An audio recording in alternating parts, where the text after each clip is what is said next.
अध्यक्ष महोदय, किसी भी व्यक्ति को उसके जीवन और दैहिक स्वतंत्रता से कानून सम्मत प्रक्रिया के बगैर वंचित नहीं किया जा सकता।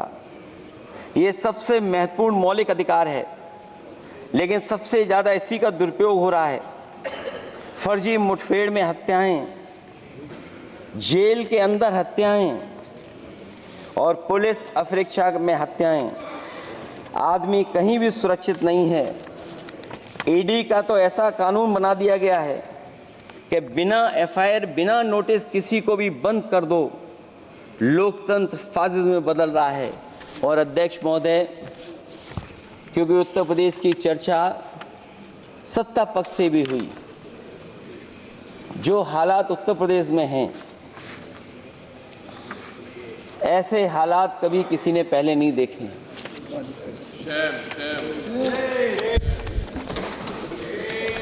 जहां पर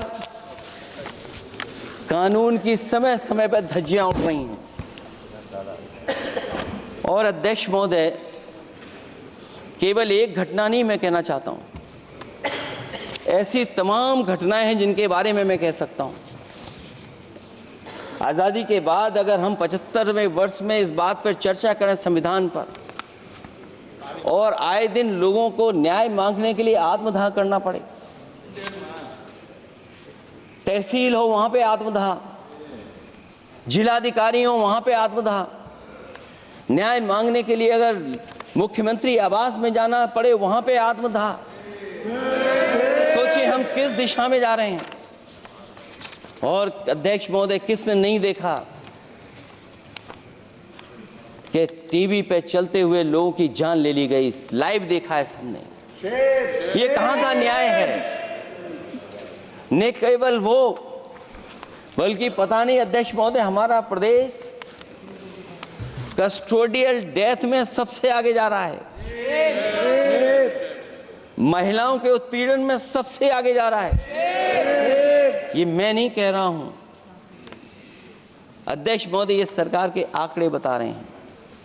और न केवल इन चीजों में आगे जा रहा है, बल्कि आजकल जो नए जमाने का डिजिटल इंडिया है, अगर साइबर अपराधों में सबसे आगे कोई प्रदेश दिखाई दे रहा है तो वो उत्तर प्रदेश दिखाई दे रहा है।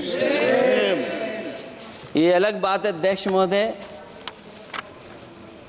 कि कभी कभी जो डबल इंजन की सरकार चलने वाले जो दावा करते थे, पहले इंजन टकराते थे, अब तो डब्बे भी टकराने लगे हैं। Double engine single driver.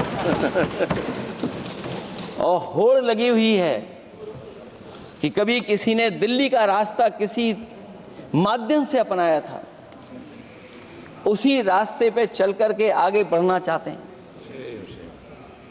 इससे खराब इस लोकतंत्र में और क्या हो सकता है? जिन लोगों ने ये कहा हो कि हम नौकरियां दे देंगे, आज नौकरियां कहां हैं? रोजगार कहां हैं? और अध्यक्ष महोदय, अगर वादा किया जाए नौकरी और रोजगार का, इन्वेस्टमेंट का, और सपने बड़े दिखाए जाएं, ये बात मैं इसलिए कह रहा हूं कि माननीय मंत्री जी भी उसी प्रदेश से आते हैं, प्रधानमंत्री जी भी उसी प्रदेश से आते हैं। आज कई मायनों में, कई आंकड़ों में उत्तर प्रदेश पीछे दिखाई दे रहा है। जहां रोजगार के सवाल पर जो सरकारी नौकरियां इसलिए नहीं क्योंकि आरक्षण न देना पड़ जाए, इसे सरकारी नौकरियां नहीं हैं। आए दिन पेपर आउट, पेपर लीक, न केवल पेपर लीक है बल्कि जानबूझ करके पेपर लीक कराया जाता है जिससे कि परीक्षा रद्द की जा सके। और जो अग्निवीर वाला सवाल था वो आज भी वैसा ही का वैसा है। हम लोग अग्निवीर वाली व्यवस्था कभी स्वीकार नहीं कर सकते हैं। जो पहले भर्ती जैसी होती थी अध्यक्ष महोदय, अगर वैसी ही भर्ती होगी तो हमारी सीमाएं और सुरक्षित होंगी, हमारे और नौजवान जाकर के देश की असली पक्की वर्दी पहनने का काम करेंगे। ये अध्यक्ष महोदय कैसी चर्चा संविधान की जो है बिना प्रधान की।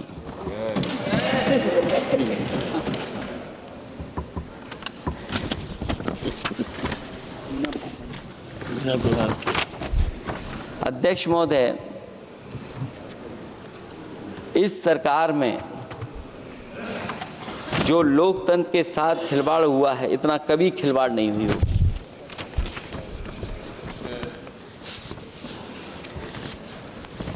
संविधान को परतंत्र बनाकर जो लोग राज करना चाहते हैं, उनके लिए आज़ादी का अमृतकाल सिर्फ एक जुमला है।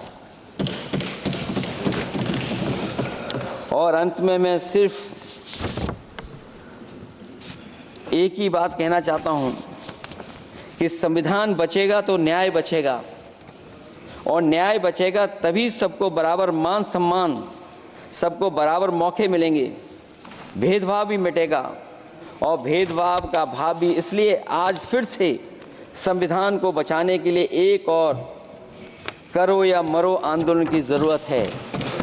इसलिए अध्यक्ष महोदय, हम आपको भरोसा दिलाते हैं, पिछले चुनाव में भी बहुत सारे सत्ता पक्ष के माननीय लोग ये कहते थे कि हमें इतनी सीटें मिल जाएंगी तो हम संविधान बदल देंगे।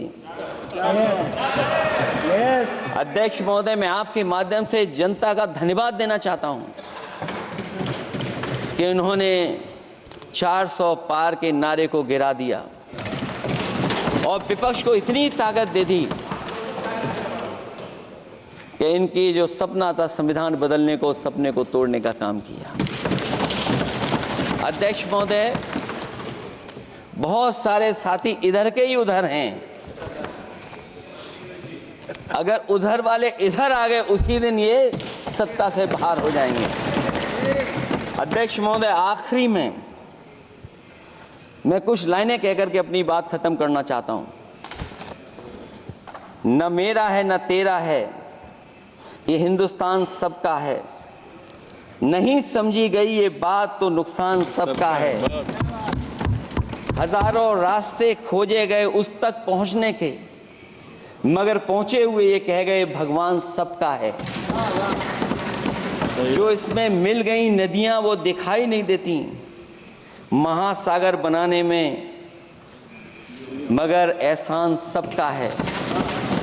अनेकों रंग खुशबू नस्ल के फल फूल पौधे हैं, मगर उपवन की इज्जत आबरू ईमान सबका है। हमें उम्मीद है कि इस चर्चा के बाद बाबा साहब भीमराव अम्बेडकर जी का दिया हुआ संविधान को बदलने का सपना नहीं देखा जाएगा। साथ ही साथ डॉक्टर राममनोहर लोहिया, जिन्होंने समाजवादी आंदोलन का रास्ता दिखाया, नेताजी ने जो संघर्ष कर करके हम लोगों को उस जगह पहुंचाया, वहीं लोकनायक जयप्रकाश जी ने इस देश को आगे बढ़ाने के लिए समय समय पर संपूर्ण क्रांति का आह्वान देकर के जागरूक किया। मैं उन सबको याद करते हुए एक बार फिर अध्यक्ष जी आपका बहुत बहुत धन्यवाद देता हूँ।